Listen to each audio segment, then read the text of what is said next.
J'étais en clinique, ok, de garde de nuit en tant que sage-femme.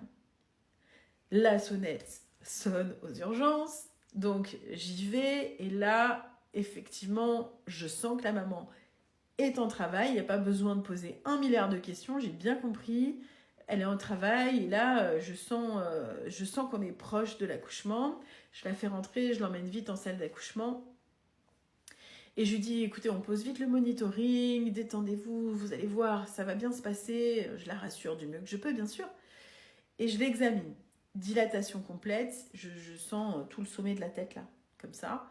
Et je dis, ok, oh là là, ben, en vrai, vous accompagnez, vous allez sentir très vite une sensation de poussée. Il suffit d'accompagner cette sensation de poussée, votre bébé, il est là dans quelques minutes. Et là, elle me regarde et elle me dit, quoi? Je dis, mais oui, c'est super, vraiment. Et là, elle me dit, ah non, non, non, je veux pas accoucher sans péridurale. Et je lui dis, mais en fait, vous avez déjà fait tout le travail. Il est là, le bébé, vraiment, c'est dans 4 minutes max, il est là. Non, je veux une péridurale. Et là, je la vois, elle serre tout ce qu'elle peut dans son corps, elle croise les jambes et elle dit, je veux la péri, appelez l'anesthésiste, appelez l'anesthésiste. Je dis, mais il aura même pas le temps de venir, l'anesthésiste. Le temps qu'il arrive, parce qu'il n'était même pas sur place, j'étais dans une clinique où on faisait que de la gynéco-obstétrique. Ils sont pas sur place, donc je dis, c'est la nuit, le temps qu'il arrive, non. Et là, je sentais qu'elle était tellement déterminée, qu'elle retenait tellement son bébé. Je dis, bon, bah, je vais appeler l'anesthésiste. Un truc de dingue, j'appelle l'anesthésiste, je lui explique, bah voilà, la maman est sur le point d'accoucher, mais elle ne veut pas accoucher sans péri, donc il faut que vous veniez. Et il me dit, mais vous rigolez, je vais arriver, elle aura accouché. J'ai dit, bah écoutez, elle a l'air vraiment de retenir son bébé, je pense qu'elle va vous attendre.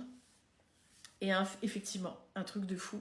C'est-à-dire qu'elle était tellement conditionnée pour accoucher avec péridurale, elle ne pensait pas que c'était possible de faire sans. Moi, j'ai eu le temps de poser un cathéter pour la perfusion, parce qu'il faut toujours mettre une perfusion quand on fait une péri. J'ai eu le temps de tout préparer. L'anesthésiste a eu le temps d'arriver. Il a à peine piqué pour injecter le produit. Il l'a enlevé. Normalement, ça met quelques minutes avant que ça agisse. Et ben, dès qu'il lui a dit ça y est, c'est bon, elle s'est rallongée, elle s'est mise sur le côté, le bébé est né. Donc, en vrai, je vous le dis, elle n'a pas eu de péri. Elle n'a pas eu le temps d'agir du tout. Elle sentait encore très bien ses jambes, elle bougeait, elle ressentait tout. Mais psychologiquement, elle ne voulait pas accoucher sans péri. C'est pas un truc de dingue. C'est un truc de dingue.